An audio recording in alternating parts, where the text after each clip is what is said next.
Alphonsine Mukawego is one of the first victims of climate change in northern Rwanda. In 2012, hundreds of her tea trees were destroyed during violent floods. This tea is worthless, except for the fire. For the last 10 years, this mountainous region has been through many natural disasters. 200 hectares have already been destroyed.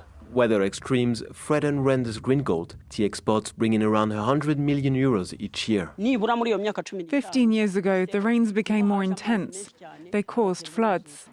Before, the water levels were good for growing tea. But afterwards, the floods destroyed all the plantations. In 2019, Rwanda started a green project in Gicumbi to mitigate the impacts of climate change.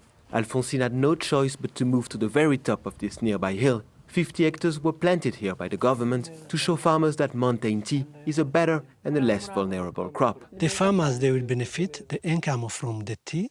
There is no issue of flooding. There is no issue of erosion. They can harvest more than 3 times per month without any interruption. 35,000 tons come out each year from the 18 factories in the country. 95% of it is exported to the international market.